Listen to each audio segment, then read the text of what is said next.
Hi my tears, எல்லாம் எப்படி இருக்கீங்க? நல்லா இருக்கீங்களா? நாங்களும் ரொம்ப சூப்பராக இருக்கோம். இன்றைக்கி நம்ம கிச்சனில் ஒரு சூப்பரான ரெசிபியோடு தான் வந்திருக்கேன்.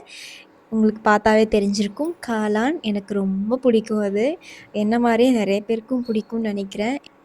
இது மழைக்காலங்கள்ல நம்ம குட்டீஸா இருக்கும்போதெல்லாம் போய் வயல்வெளியில தேடி திரிஞ்சு புடுங்கிட்டு வந்து வீட்ல குடுத்து சமைக்க சொல்லுவோம். அந்த ஞாபகங்கள் தான் வருது.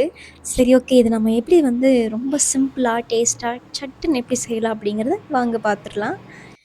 இதுக்கு நம்ம ஃபஸ்ட்டு காளான வந்து இந்த மாதிரி க்ளீன் பண்ணி எடுத்து வச்சுக்கணும். எப்படின்னா பாருங்கள், இப்படி எடுத்துகிட்டு அவ்வளோதான் எடுத்து போட்டாச்சு. இந்த மாதிரி ஒவ்வொன்றையும் எல்லாத்தையும் க்ளீன் பண்ணி எடுத்து வச்சுருக்கேன்.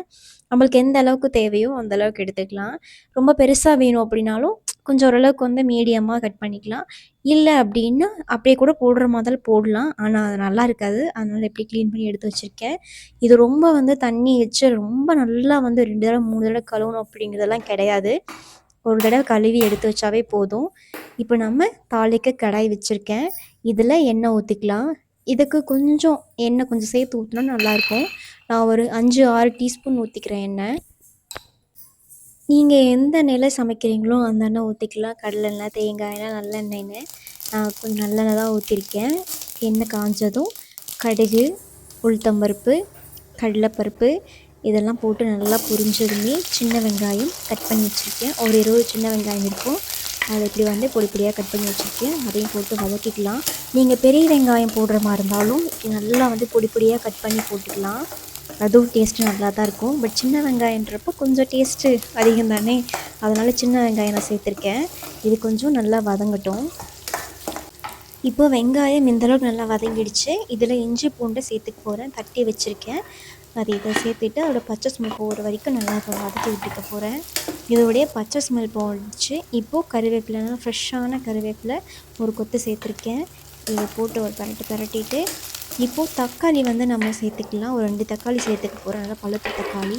நம்ம இதை அரைச்சும் கூட ஊற்றலாம். ஆனால் இப்படி கட் பண்ணி போடும்போது அந்த வெங்காயம், தக்காளி இது வந்து ரொம்ப இதுலேயே வந்து நல்லா வதங்கிடும். அந்த திரியாக ஆகும்னு சொல்லுவாங்க இல்லையா, அந்தளவுக்கு நல்லா வதங்கிடும், சுருளை வதங்கிடும். அந்த மாதிரி வதங்கும்போது இன்னொரு டேஸ்ட் நல்லாயிருக்கும். எனக்கு அந்த டேஸ்ட்டு சொல்ல போனால் ரொம்ப பிடிக்கும். அந்த மாதிரி செஞ்சோன்னா அரைச்சி ஊற்றுறதை விடவும் இது நல்லா டேஸ்ட்டாகவே இருக்கும். அதனால் அப்படியே விட்டுட்டேன். இது வதங்கிறதுக்கு கொஞ்சமாக உப்பு சேர்த்துக்கலாம். இப்போது நல்லா மிக்ஸ் பண்ணி விட்டுக்கலாம். உப்பு போட்டோன்னா சீக்கிரமாக தக்காளி நல்லா வதங்கிடும். அதுக்காக உப்பு போட்டிருக்கேன். இப்போ மூடி வச்சு ஒரே ஒரு நிமிஷம் மட்டும் மூடி வச்சுட்டு ஓப்பன் பண்ணி பார்ப்போம். நான் எண்ணெய் கொஞ்சம் அதிகமாக தான் ஊற்றிருக்கேன். பாருங்கள், தக்காளியிலேருந்து தண்ணி அப்படியே வந்திருக்கு. இது நல்லா ஒரு மசிச்சு பரட்டி விட்டுக்கலாம். பாருங்கள், இந்த அளவுக்கு இருக்குங்க. நான் தண்ணி கொஞ்சம் கூட ஊற்றலை, எண்ணெயும் கொஞ்சம் அதிகமாக தான் ஊற்றிருக்கேன். தக்காளியிலேருந்து வந்த தண்ணி இது மட்டும்தான். இதில் தான் வெந்திருக்கு தக்காளி. தக்காளி இந்தளவுக்கு வதங்கினதுமே நம்ம முக்கியமான ஆள் சேர்த்துக்கணும். இவங்க தான் காளான். அப்படியே சூப்பராக க்ளீன் பண்ணி வச்சுருக்கோம். அதையும் சேர்த்துட்டு நல்லா வந்து மிக்ஸ் பண்ணி விட்டுக்கலாம்.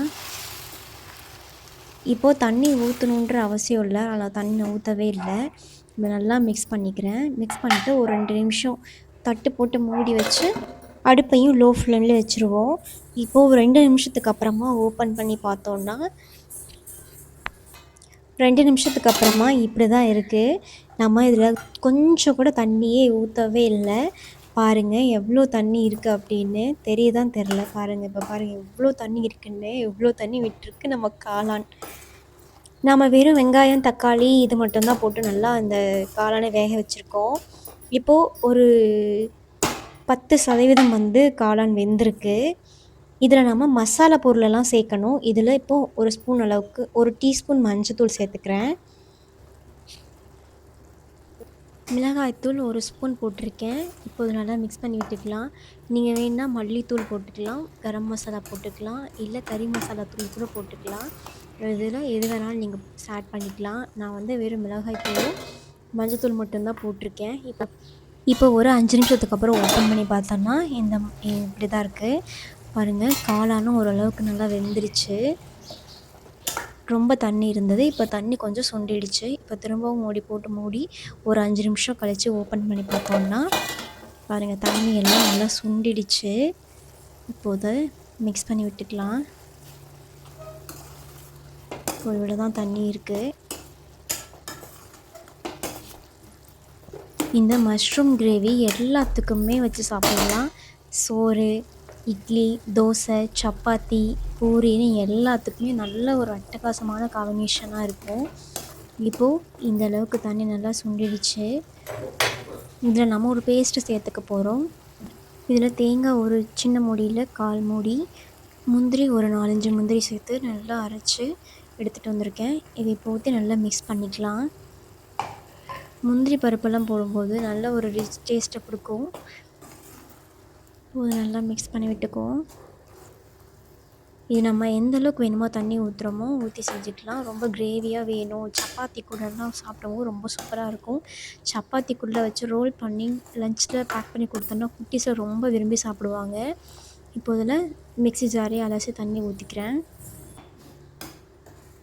நான் இந்த அளவுக்கு தான் தண்ணி சேர்த்துருக்கேன். உங்களுக்கு இன்னும் தண்ணி கூட கொஞ்சம் வேணும்னா தண்ணி ஊற்றிக்கலாம். ஆனால் ரொம்ப தண்ணி ஊற்றினா நல்லா இருக்காது.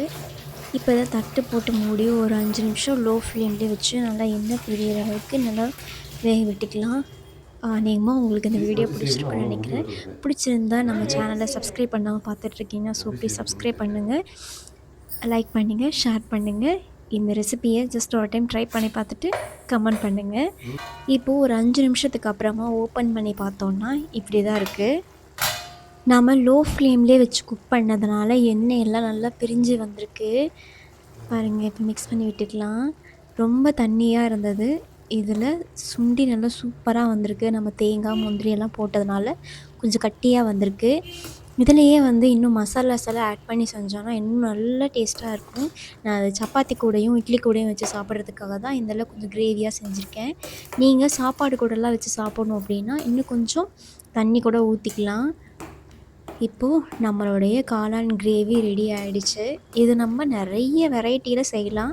இது இப்போ தான் ஃபஸ்ட்டு வெரைட்டியில் செஞ்சுருக்கேன். இன்னும் நல்ல கிரேவியாக வேணும், நம்ம குழம்பு மாதிரி வைக்கணும் அப்படின்னாலுமே நம்ம அடுத்த வீடியோவில் எப்படி செய்கிறது அப்படிங்கிறத உங்க கூட ஷேர் பண்ணிக்கிறேன். இப்போ இது நல்லா கொதிக்குது. இப்போது இந்த அளவுக்கு தண்ணியாக இருக்கனால நான் இன்னும் ஒரே ஒரு நிமிஷம் மட்டும் மூடி போட்டு வேக வச்சுக்க போகிறேன். இப்போ ஒரு நிமிஷத்துக்கு அப்புறம் ஓப்பன் பண்ணி பார்த்தோன்னா இப்படி தான் இருக்குது. இன்னும் நல்லா கட்டியாக கிரேவி ஆகிடுச்சு. ஏன்னா நான் இட்லி சப்பாத்தி கூட வச்சு சாப்பிட்ணும் இல்லையா, அதனால் தண்ணியாக இருந்தால் நல்லா இருக்காது. அதனால் இந்த மாதிரி பண்ணிட்டேன். உங்களுக்கு தண்ணி வேணுனாலும் நீங்கள் தண்ணியை ஊற்றிக்கலாம், நல்லாவே இருக்கும். இப்போது மஷ்ரூம் கிரேவி சூப்பராக ரெடி ஆகிடுச்சு. வாசனையும் நல்லா கமகமகமன்னு வருது. நம்ம அடுத்த டைம் குழம்பு எப்படி வைக்கலாம் அப்படிங்கிறத அதில் பார்க்கலாம். இப்போது நல்லா மிக்ஸ் பண்ணி விட்டுக்குவோம். அவ்வளோதான். இப்போது நம்ம அடுப்பை ஆஃப் பண்ணிவிட்டு கொஞ்சம் ஆறுனதுக்கப்புறமா நம்ம சர்வ் பண்ணிக்கலாம். இந்த குட்டீஸ்க்கெல்லாம் நான் சொன்ன மாதிரி சப்பாத்தியில் ரோல் பண்ணி கொடுத்தீங்க அப்படின்னா ரொம்ப விரும்பி சாப்பிடுவாங்க. அந்தளவுக்கு நல்லா டேஸ்ட்டாக இருக்கும். இப்போ கொத்தமல்லி தழையும் தூவிட்டு அடுப்பையும் ஆஃப் பண்ணியாச்சு. நம்மளுடைய கிரேவி ரெடி ஆகிடுச்சு. அப்படியே கொஞ்சம் கொஞ்சம் டெக்கரேஷன்லாம் பண்ணிவிட்டு தட்டு போட்டு மூடி வச்சு ஒரு 5 நிமிஷத்துக்கு அப்புறம் ஆறுனதுக்கப்புறம் சாப்பாடோடையோ இல்லை சப்பாத்தி, பூரி, இட்லி எதோடு வேணாலும் வச்சு சாப்பிட்லாம். அவ்வளோ அட்டகாசமாக இருக்கும். என்னோட ஒரே ஒரு அப்ளிகேஷன் என்ன அப்படின்னா, இதை நீங்கள் ட்ரை பண்ணிவிட்டு ப்ளீஸ் கமெண்ட் பண்ணுங்கள். அடுத்த வீடியோவில் பார்க்கலாம். Tata, bye bye, take care. என்னடி இதை இப்போ பார்க்கும்போது நாக்கில் எச்சி ஊறுது பாருங்கள் எப்படி இருக்குன்னு.